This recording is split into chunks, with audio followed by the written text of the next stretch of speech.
620 CKRM, the source, and Neal McCoy shaking her down. He's a maker, he's a shaker, he's a heartbreaker. Yeah, not so much anymore, but at one time maybe. Hey, how did you think of that review? Fun, exciting, approachable, entertaining.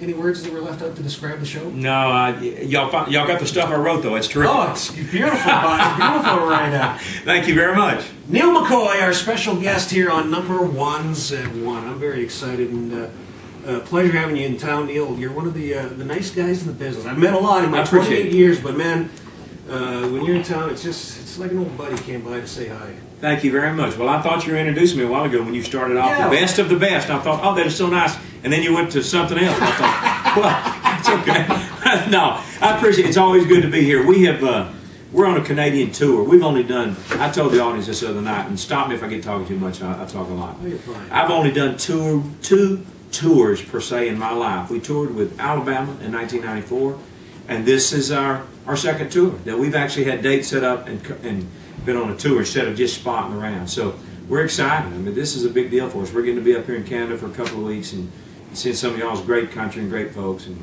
yeah, well, you got good weather. You know, we were down like minus 45 Celsius last week. So I know you picked a good week to join us here. Now, I hear a lot of people saying that Neal is so approachable and just one of those guys that if you can't get along with Neal McCoy, you can't get along with anybody. And it's just a testimonial to your loyal fans. And you've got some great fans. We do. We have the best. You know, they don't number as many as other fans that support some of these other acts, especially some of these new and upcoming acts that are very hot at radio. But ours are as loyal as anybody out there. I would put them up against anyone in a fist fight. I know that.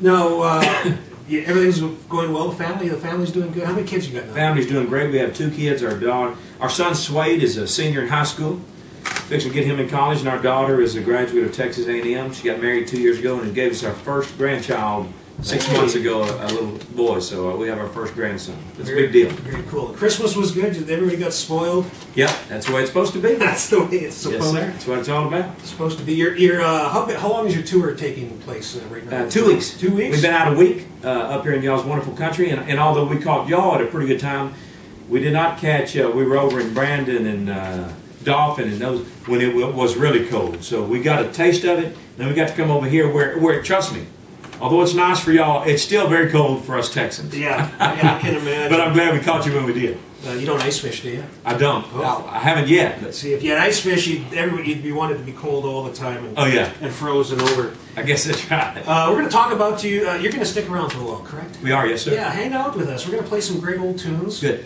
We're going to maybe play one or two of your favorites, and we're going to get to your brand new single, A-OK. Talk about the new project that's coming out this spring. Is it March? I believe it's. Yes, sir. The album comes out March 6th. Yes, sir. You're right. So we're going to do that. I want to kick things off. See that in your hand. Yeah, you can see this guy here. What did Charlie Pride mean to Neal McCoy? Everything. My country music career got started in 1981 by meeting Charlie. I won a contest in Dallas. He took me under his wing and started letting me open shows for him all over the states and a lot of provinces up here in Canada. So thanks to Charlie, I've been coming to Canada for 30 years, and he's still a great friend of mine and a big fan still also in Fiddler's Mutual. Yeah, and he's coming back to the Casino Regina Show Lounge. He lives in Great Falls, Montana, which is he might even be listening in this afternoon. Yeah, he may be. Was it Charlie that he gave you your first break as far as touring? But how were you discovered? How did you make your first step into the country music industry? Well, he's the one that got me into country music in '81, and I just started I worked with him 4 or 5 years, traveling, opening his shows all over the world, and then I started forming my own band, and we were out working, and finally 9 years later, after I met Charlie, the head of Atlantic Records in Nashville flew out to hear me in Phoenix, Arizona, where I was playing a club, just doing club work, and signed me to a record deal, and that's when I started recording. It was in '90. And then 4 years after that, finally had a hit. Very cool. Which song do you want me to play up there? Man, have a look. Take a peek. You know what? Let me see if I can see. Oh, good. They're big right. Or I wouldn't be able to have to borrow your glasses. Give me a number. Oh my gosh, there's so many of them. You know what? One of his favorites and one of mine, he sends us out to his wife. Number 13. Number 13. Someone Loves You, Honey. You bet. Oh yeah. Here's Charlie Pride on Number Ones and One. with co-host, the great Neal McCoy on 620 CKRM.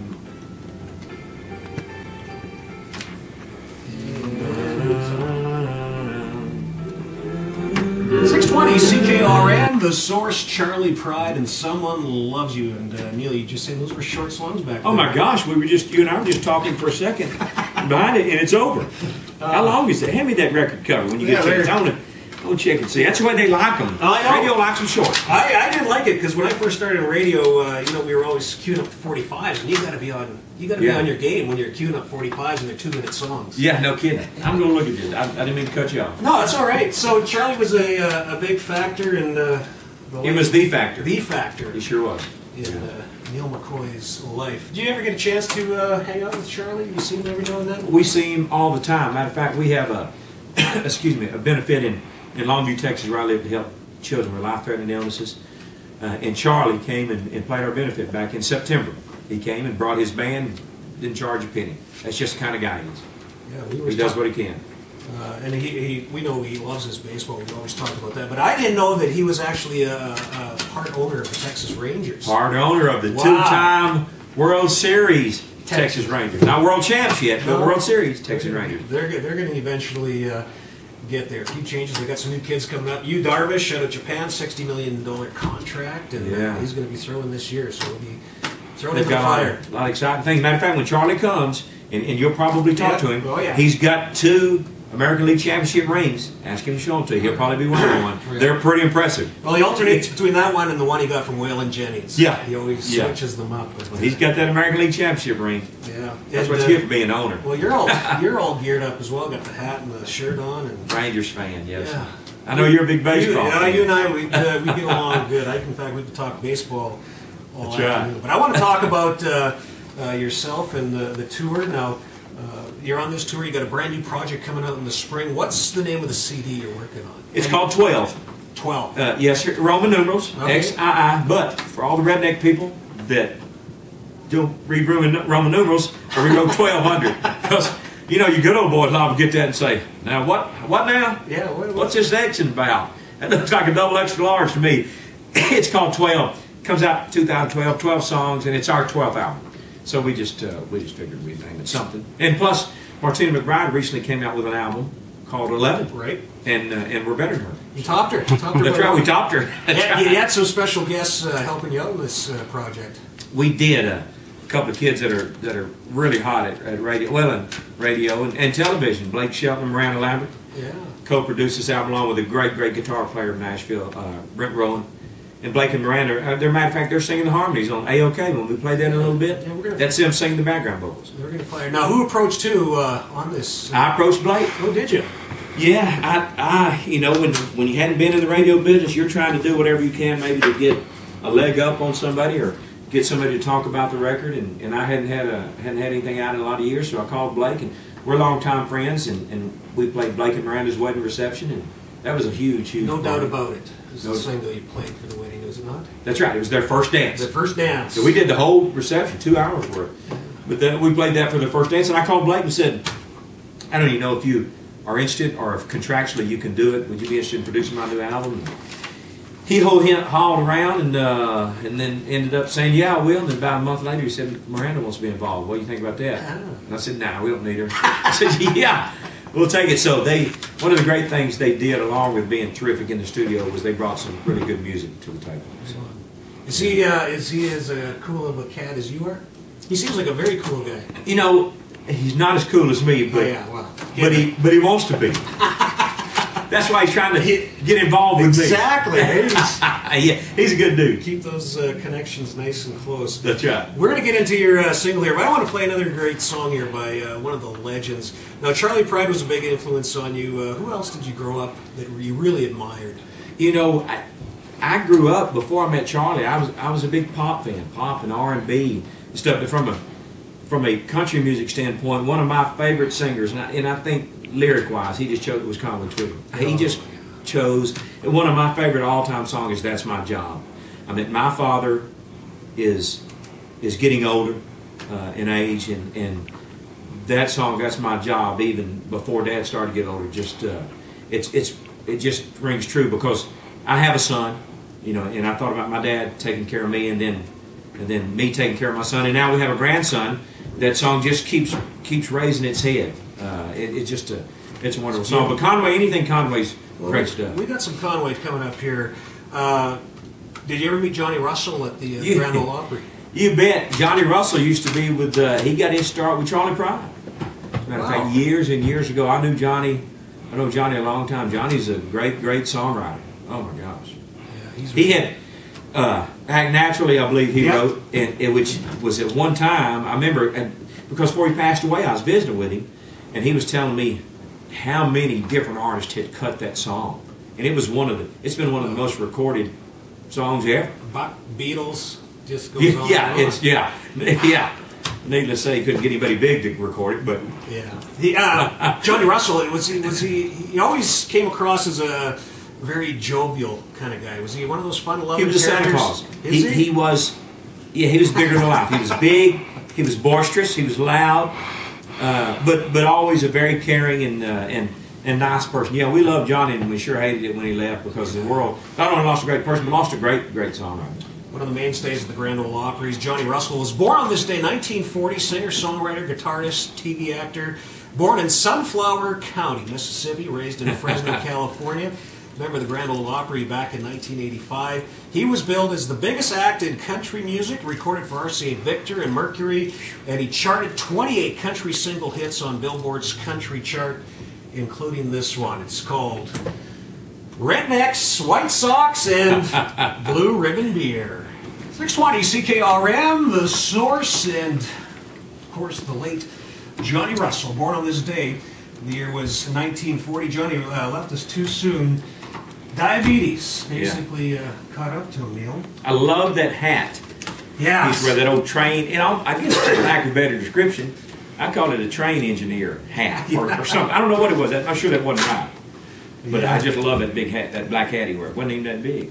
No, and of course, a lot of it's amazing. Whalen, another one. There's a lot of diabetes around.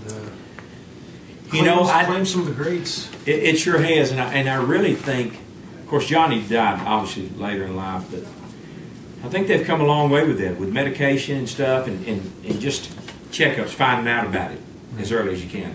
You're pretty fit. You have to work on it? I do. I worked out 2 hours before I came over here. Work out every day, just enough to keep my girlish figure. Keep those Wranglers at the belt loop that you want to be at. That's right. Talking about your performance, we were talking about your live show. To see Neal McCoy live is the way to do it.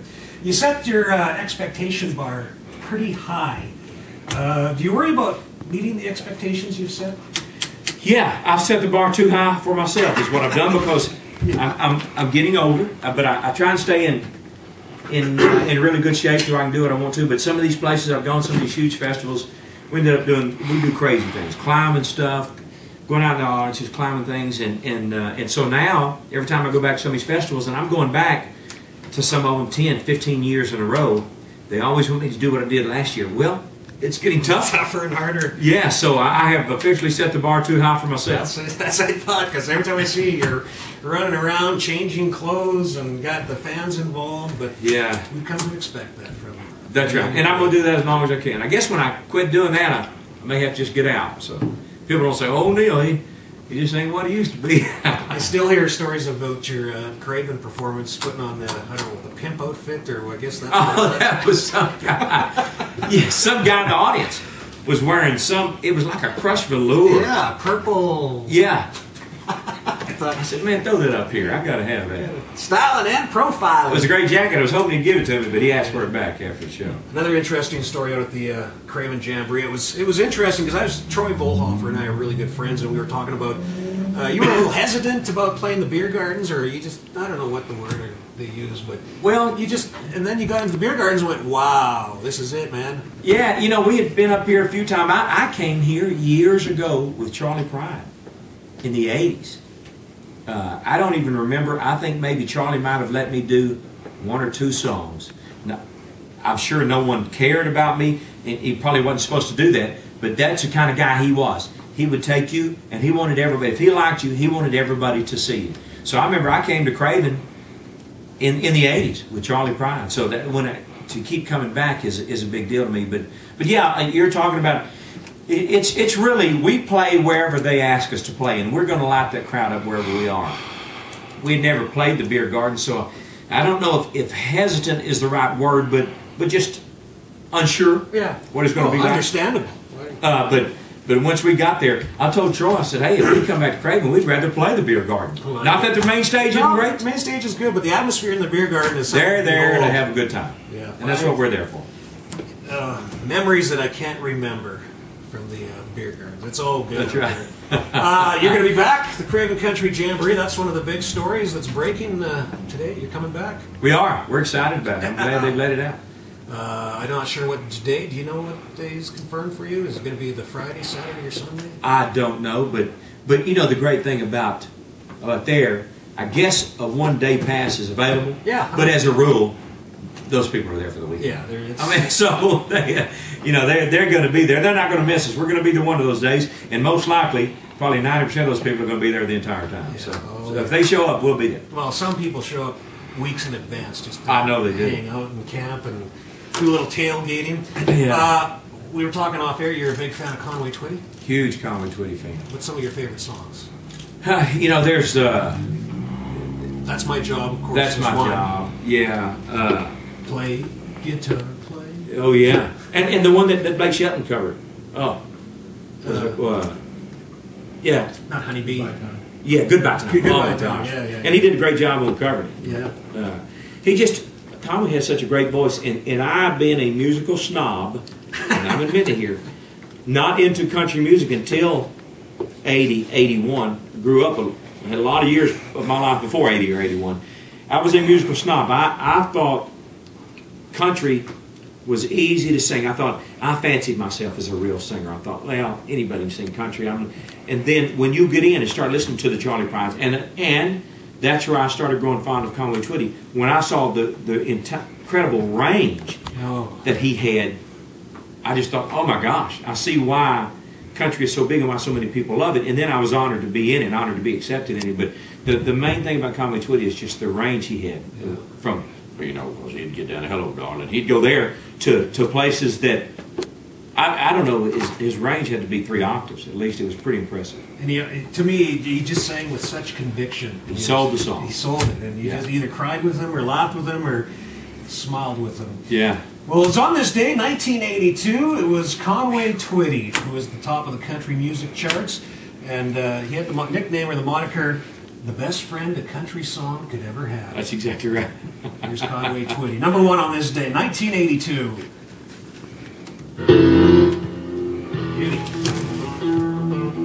Yeah, this is a honky-tonk song. Every band could play. This is Brooks and Dunn long before they done. Yeah. 620 CKRM.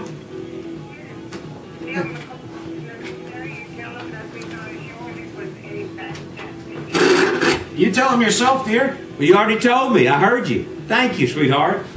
You're welcome. We enjoyed every one of your songs.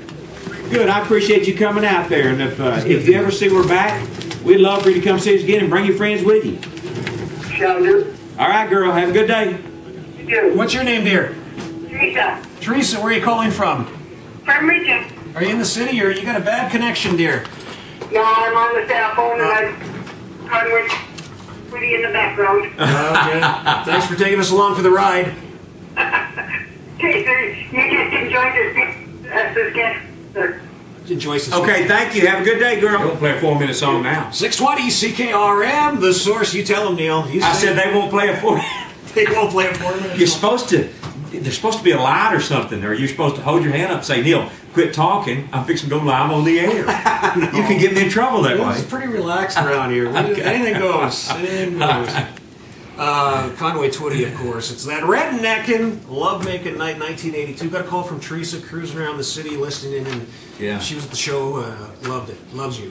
Good. You got good taste. She said you needed tighter Wrangler jeans, though. Oh my gosh! I got clips of you talking about that way back when. Well, now it has changed. The older you get, I guess the more grown up you get. So they're not near as tight as they used to be. I can't remember. I got some clips here. I can't remember if it was you were telling people gosh. what it either was Wrangler or Levi's. The Wrangler. It's always been Wrangler. Yeah, I think it was always Wrangler. You're Wranglers, man. I will tell you, and I know you've got.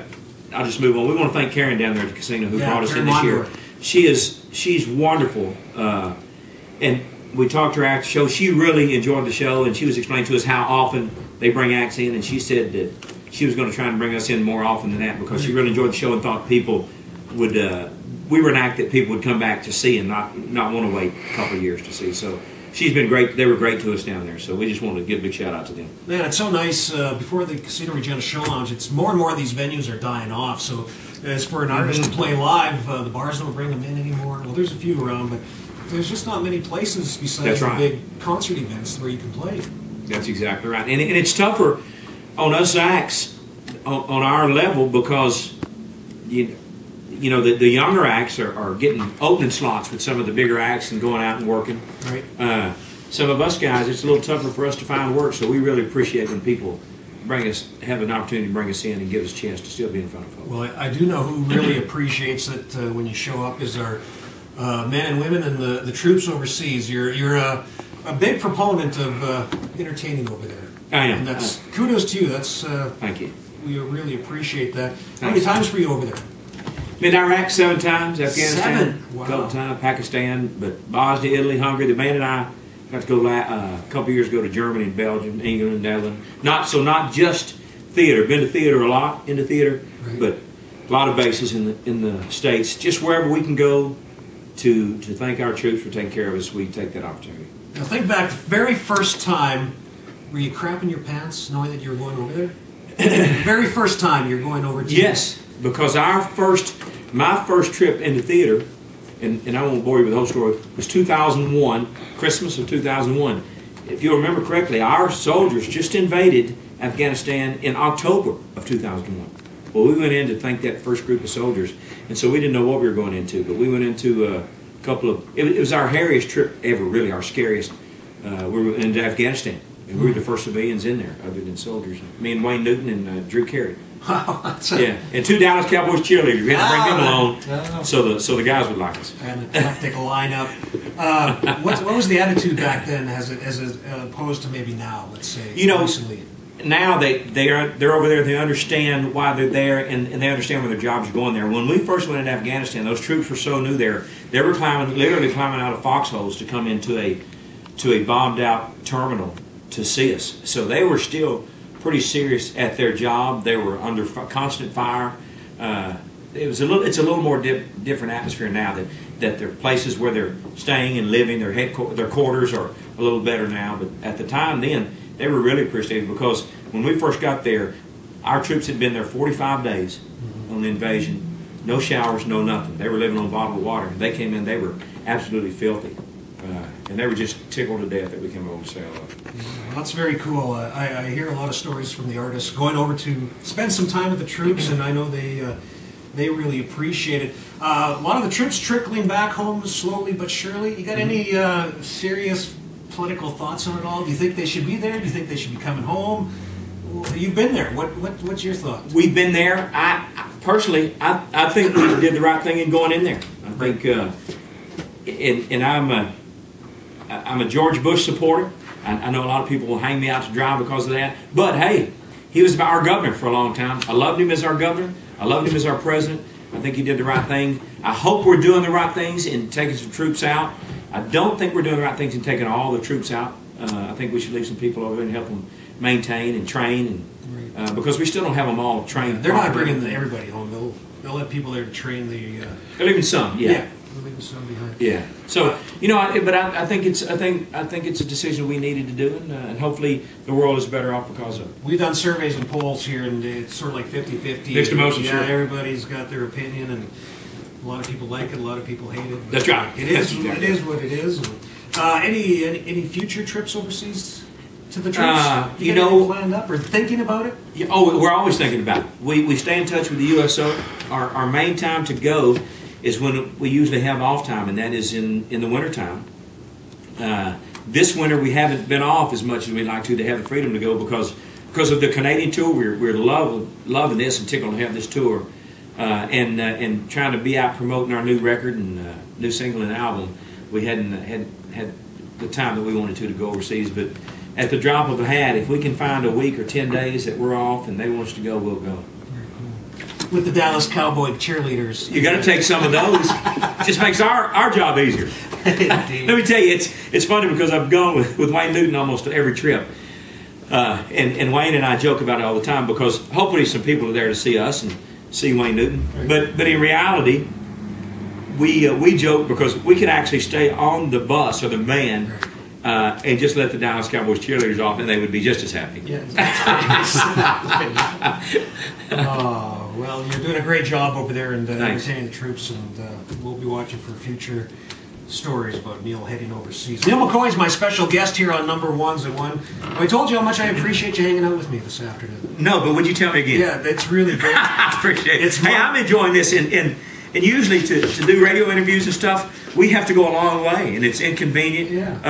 I had to walk almost a minute. That's it. You had a quick little tour of downtown. You're lucky because the parking down here is atrocious. Oh, I know it is. You're lucky you walked. I know, that's right. I want to get to another song. We're going to come back and talk to Neal about his upcoming project and the tour and so forth. And how about Ricky Skaggs? Any thoughts on Ricky Skaggs? You ever met Ricky?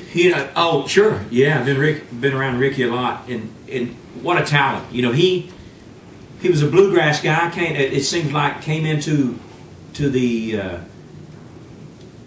I'm drawing a blank. Yeah, mainstream. That's exactly right. And then his was effective here, and has kind of leaned back to the bluegrass side. Even got into the gospel here recently, and has done. He's just, but that's how well-rounded musician he is, and what a great talent he is. He can go anywhere. He can do bluegrass or mainstream or gospel or whatever, and sell it and be effective at it. He's a great picker, great singer, and you can always bet whatever band he has with him are going to be the top-notch musicians that you'll ever be able to pick up. I'll tell you, he has got one smoking band. In fact, you're almost as good as my band. Yeah, well, you got a good band. So I talked to Ricky. He was at the casino just not long ago. Oh, was he really? And of course, Ricky, he just loves his bluegrass. He does love his bluegrass. It touches so many emotions. It's not just commercial, flavor of the month music. It really is. It's heart and soul music. Bluegrass has never had to make a fashion statement. It's never had a tummy tuck and belly rings and navel rings and all that. To be cool. It's just it's awesome music. It really talks about hearth and home and family and young kids. We was on the road with the Dixie Chicks this summer. We went out and did about 20 dates with them. And the kids love it because it's retro, but moms and dads love it because it is hearth and home, and it does deal with issues of of real life situations. And of course, Ricky on his thoughts on bluegrass. And have you ever decided to do a bluegrass LP CD? You know what? I haven't. I am not as well versed of a musician or know the history of bluegrass to really go in and do one. Honestly, I could probably go in and cover one, and then all the bluegrass people would say, "What's he doing? He's not a bluegrasser." So I'll leave that to the loyal folks. One of the great things Ricky did is because he started in bluegrass and then came to mainstream a little bit and became so popular that I think he opened up a lot of eyes to bluegrass, because people that followed Ricky Skaggs understood where he came from and started researching into bluegrass, where they probably wouldn't have if it wouldn't have been for Ricky. They would just be mainstream people. So he opened up a lot of people's eyes to bluegrass. And there's some newcomers that are slowly but surely leaning towards the bluegrass. There are some that come from those backgrounds. Yeah, I love it. It's up-tempo, keeps me going, puts a smile on my face. Well, it was on this day, 1982, Ricky Skaggs had his very first #1 song. Can you tell me what it is? As he's drinking his Pepsi? Come in, let me in. Nope. Oh, it wasn't that one? No, not Country Boy, not Honey, Won't Jump, not that one. No, that's the one I was thinking. You're thinking Honey. Well, they had to be right close together. You're close. The year 1982, I'm crying my heart out over you. Oh, my God. Here's Ricky Skaggs and Colin Lovequist hanging out with Neal McCoy. Sing it, Neal. Oh! You have to do that